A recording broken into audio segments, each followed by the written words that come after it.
Good morning, Roshi. That was very good. I got a request from Nathan today for a topic, so I'd like to thank Nathan for the topic. We've talked quite a bit lately about dukkha.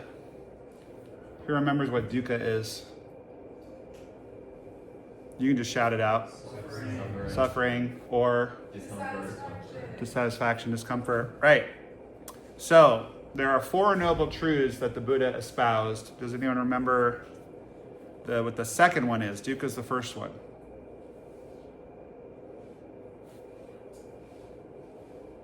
I just want to be able to see you. All right. No one? Oh, well, that tells me I haven't emphasized this enough. So if you spend too much time outside without sunscreen, you're going to get what? Or what's the better side of a burn? Tan. So this is how you can remember this. It's pronounced Tanha, but it's Tanha. Tanha. Okay?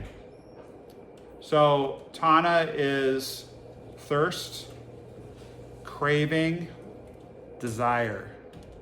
Those of you that participated in the session will remember we were chanting pretty frequently throughout the day the four vows of the Bodhisattva. One of them is desires are inexhaustible.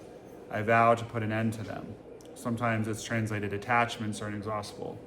I vow to put an end to them. That's referring to this Tanha. Okay? And in order for me to explain Tanha to you, I need to briefly digress into the middle way. So the middle way is a very frequently referenced term in Buddhism, which really emerged from the Buddha having been born. Basically, he was Baron Trump. Do you guys all know who Baron Trump is? He's Donald Trump's son. So the Buddha was born the son of the very wealthy king. So if you imagine a political leader with lots and lots of money, born into that family, that was Siddhartha, the Buddha. He then eschewed all of that and became a Hindu monk and was very poor. And he didn't find satisfaction in either of those extremes. And when he had his enlightenment experience, he realized the middle path is best, the middle way. So not too much indulgence, but also not too much deprivation, the middle way. I bring that up because if we're going to talk about desires, we need to address a fundamental misconception, which is that desire is bad. Why might we think as Zen students that desire is bad? It's always leaving wanting more. Because you're always wanting more. What's wrong with that? Greed is good, right? Everyone seen that movie Wall Street? Greed is good. If you haven't seen that movie, it's a classic of the 80s. It's worth a spin. Why is greed or too much desire undesirable? You can participate too. Our guest. Yes. It makes us dissatisfied with our current life and makes us ungrateful for what we already have. Very good. That's correct. Makes us unsatisfied with what we currently have when we're desiring more and constantly desiring more. I don't want to digress too much, but we also talk in Buddhism about the 6 realms of existence, which are said to be states that we as humans experience, not necessarily separate from our human experience. One of them is the hungry ghost realm. And hungry ghosts are depicted as having really skinny necks and really big bellies. So they can never get enough in to satisfy them. We all have those qualities, those tendencies. Never enough. Those of us that are in recovery in the room know that whole concept of just one more drink, one more bump, one more high, one more whatever. It's a lie. It's a mistake to think, oh, I can just do that just a little more, just a little more, just a little more, because you always want more. Why else would it be bad to have desires? And don't forget, there's no stupid answers, just stupid people. I'm kidding. Please participate. Why is it bad to have desires? I mean, you kind of nailed it. It makes you not appreciate the moment. I mean, maybe because it like can get in the way of like other stuff. Sure, it can get in the way of other stuff. How would that manifest? For example, how does it get in the way for you when you're trying to accomplish something if you have too much desire? Like, if I like have a lot of desire for something, it'll like take over my mind when I'm trying to do something. Yes. Very good. Your desire for the thing that you're not doing or not having takes over and makes it hard to accomplish the thing you're trying to do or have, or as was pointed out, it interrupts your appreciation of things. Yes. Oh, the progenitor of this talk has something to say. There's also the disappointment if you don't get what you're seeking. Absolutely. That's interconnected with dukkha. We talked about this last week, that if I want something and I don't get it, then obviously I suffer. But also if I want something and I do get it, I also suffer because now I'm afraid to lose it. Which I inevitably will because of what? Very good. That's right. Okay, so Tanha is bad, right? Desire is bad. Except, oh, I see a head saying, no, it's not bad. Why is it not bad? We can't survive without it. Ah, say more. We can't survive without it. If you didn't have the desire to eat or drink or do anything like that, you wouldn't be alive. And then That's also, correct. Like, I guess we're humans, and in order to like grow and have like make progress like within ourselves and our society, we have to have desire to change. And Very grow. good. It's Okay. just an unhealthy part where you get too attached to it. Very good. That's very well said. I'll come back to you in 1 second. So you're actually hitting on two important points. So on a physical level, we have to get our basic needs met in order for this vessel to continue surviving. And this is the vessel in which we experience our enlightenment. So from a Zen perspective, if our body is not healthy or if our body expires, that's not desirable. That's not positive. So you're right. On kind of a gross level, I have to keep my body functioning. So I have to eat and drink. I have to sleep. But you also pointed to a more existential issue, which is in order to grow as a person, I need to desire to grow and to change and to improve, right? So we have someone in the room that I haven't seen in what, 5 years? 6. 6 years, long time.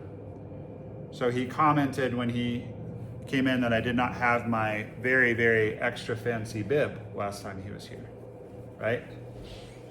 So most of you already know this. When you take the Buddhist precepts, you sew a rakusu. This is called a rakusu, and it's black, and it represents your commitment and your vows to that path. Most people just have a black rakusu for the rest of their life, and there's nothing wrong with that, just being a Zen student. In our tradition, we have a purple rakusu, which they don't have in most traditions, which is something Dainin Roshi came up with for being an apprentice teacher. You're not quite a teacher yet, but you're on the path. It's called a Dharma holder, and you're not a transmitted teacher, but your teacher is intending to make you a teacher, and you can have some responsibility and authority in the Zendo and things like that. Then you get a brown one when you become a sensei, a teacher, and then you get a brocade one like this when you become a Roshi. A Roshi, I'm not super comfortable with this language, but it refers to being a Zen master, and I don't like that because I don't feel like I've mastered the Dharma. I feel like I'm still learning all the time, so I think of myself more as a Zen student who's been at it for a long time. But it does refer to a senior teacher or kind of a certain level of mastery. And the really cool thing about becoming a Roshi is your teacher in the private ceremony of Inka Shomei basically acknowledges you as their peer. So I have nothing left to teach you.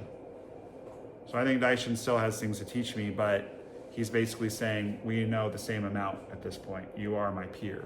It's a pretty cool moment when that happens. Anyway, the reason I went off on that little soliloquy is just to say, to your point, I had a desire to continue to learn about the Dharma and to continue to learn from my teacher after I received a Dharma transmission. Some people lose the desire. They receive Dharma transmission and then they don't do Zen anymore. This happened to a woman that I received Dharma transmission with. She completely stopped practicing after Dharma transmission. And I have a friend in Boulder that the same thing happened. He received transmission with someone else and they just bailed. So there's something in the human psyche. When I used to teach martial arts, sometimes someone would get their black belt and they would just quit. My teacher used to always say, your training begins when you get your black belt. It's like, now we're ready to really get into it. But when the desire to improve is not there, you stop improving. And that's fine. If the circle is complete, so be it. But I think there's always things to learn as a therapist, as a Zen student, as a husband, as a teacher, as a friend, as a son. You can always improve. So that's a very, very good point that you made. Both points are very good. So the desire to feed your physical vessel is important, and the desire to improve as a person and deepen your understanding and wisdom, that is positive, right? And we had another point. Well, I think that sometimes desire can be viewed as a bad thing, even though it's not, because it's kind of contradictory, but sometimes desires can be undesirable. Right.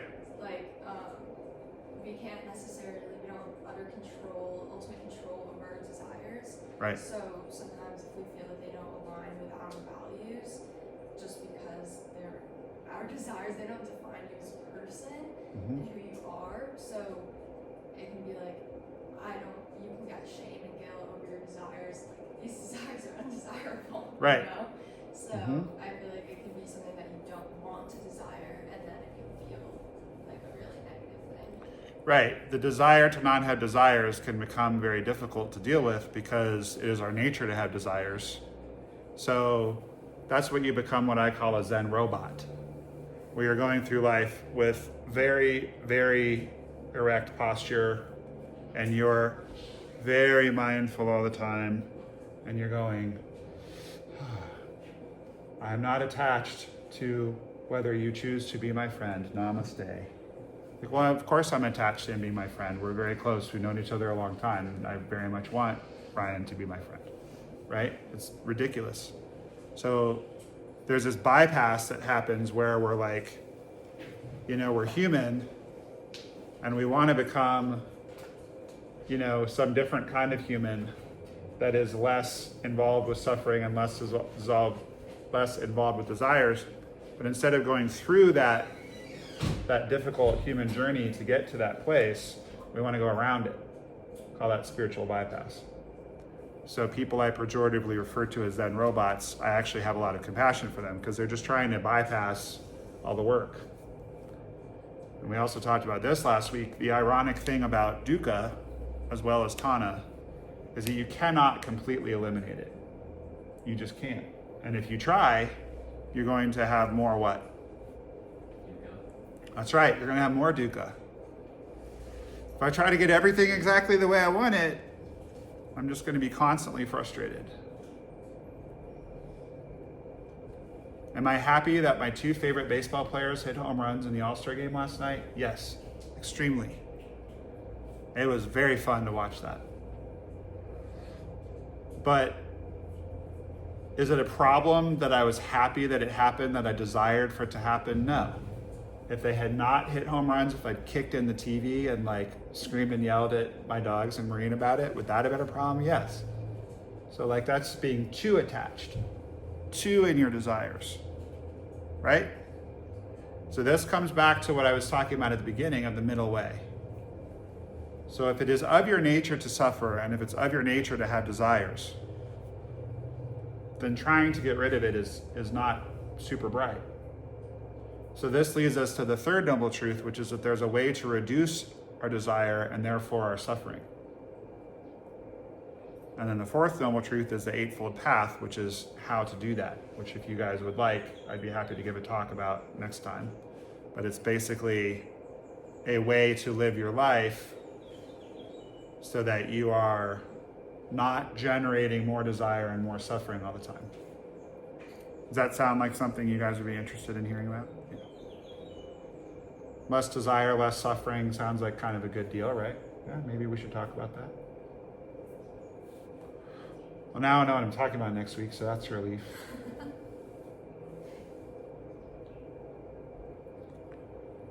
So there is a prescription here, which is the Eightfold Path to reduce your Tanha.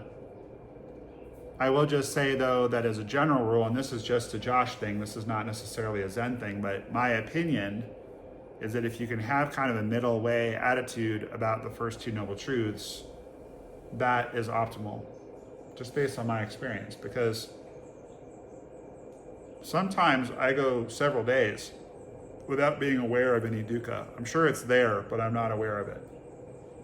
And then it'll hit me over the head and I go, ah! Still there. Thought I licked that. I thought I had that solved. Dang it. There was a time before I was a serious Zen practitioner where I was extremely aware of my dukkha all the time because my life sucked. Right? Some of you guys can probably relate to that, a time in your life where your suffering was so abject and constant that it was like, not only am I aware of my dukkha, but also, is it even possible that I could experience less of this? Or is this just all life is?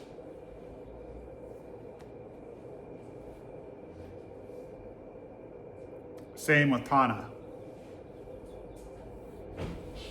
So, a number of years ago, when my mom was unwell and in the last stage of her life, I had said goodbye to her, but I felt that I needed to go again and help my family with hospice. She was in home hospice. It's very difficult. So I sold this guitar that I didn't really play much and wasn't like that crazy about it. Expensive, rare guitar. Used the money to go visit and be with her. Best decision I ever made. I don't regret it. However, in the intervening years, I find I really miss that guitar quite a bit. And there's only 7 of this guitar in the world. And either the exact same one that I sold or one very much like it is currently sitting on eBay for about 5 times what I got for it. And it's prohibitive. I can't buy it right now. And I've tried to talk to the guy and kind of haggle. I don't know what his game is because he's never going to get this much. He's asking way more than it's worth.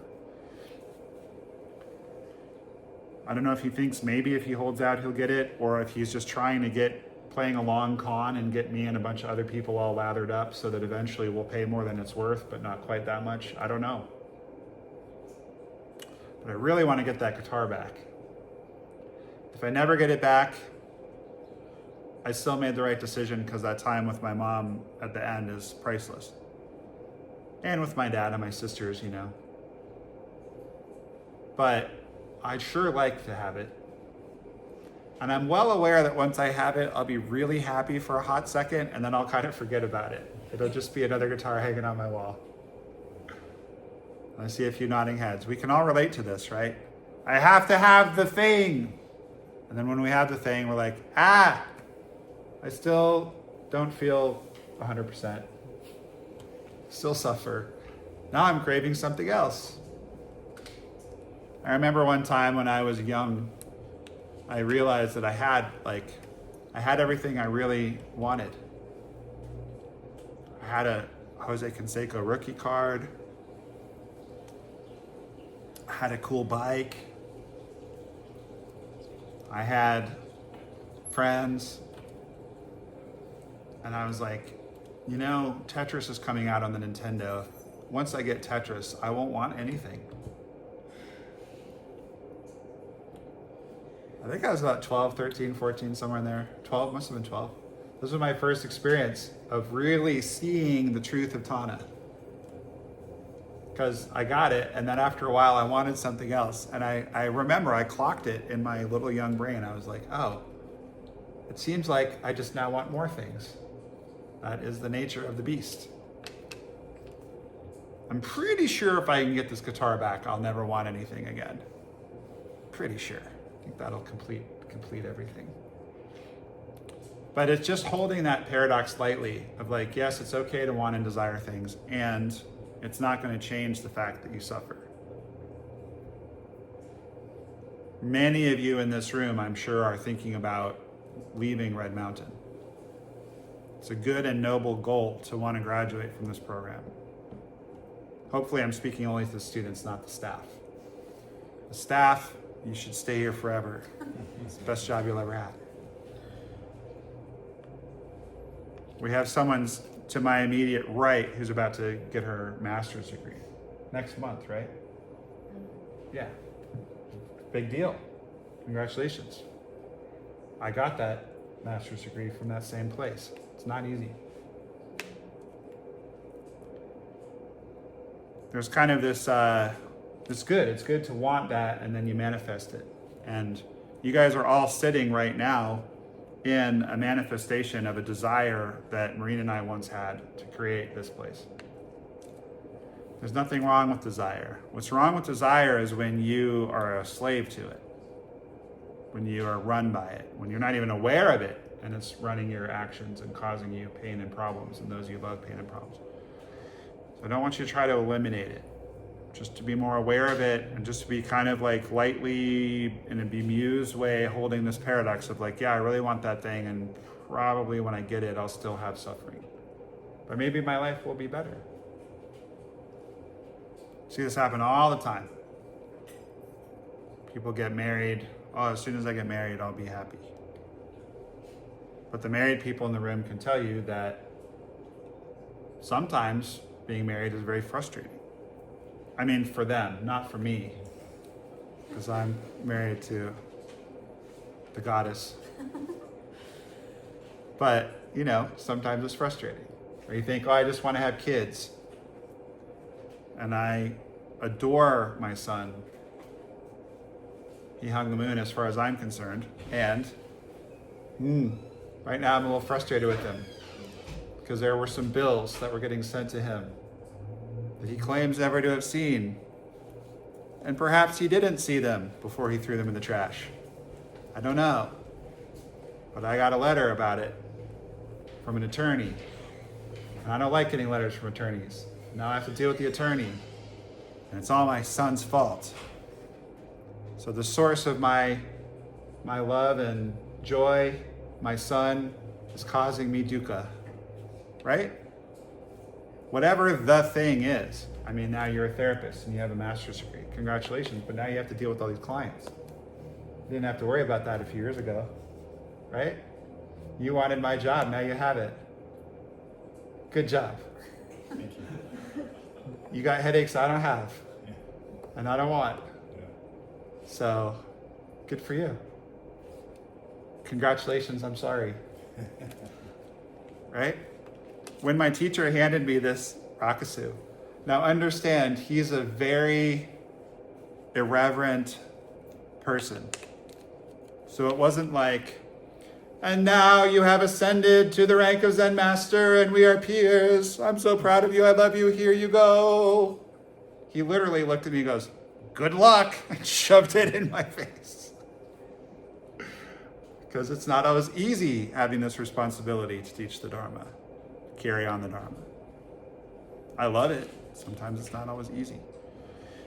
So let's just try to hold that paradox of like, what do I desire? Why do I desire it? Is it a selfish desire or is it a selfless desire? Is it a desire that will move me toward my goals and my values, or is it a desire that will, set me back? And just make decisions to pursue or not pursue that desire instead of the desire running you and deciding for you. That's really what I'm getting at. Any questions about this?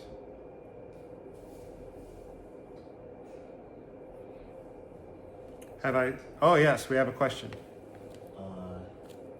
Is the answer moo because dogs have endless desire? I don't think that's not correct, but it's not the answer to that koan I'm looking for. Even if it was, I wouldn't tell you in front of everyone because then it deprives them the opportunity to struggle with moo. To digress for a brief moment, it's said that mu is like a red hot iron ball that you have to swallow and let it sit in your belly. And there's, I think, 3 people in this room who passed mu.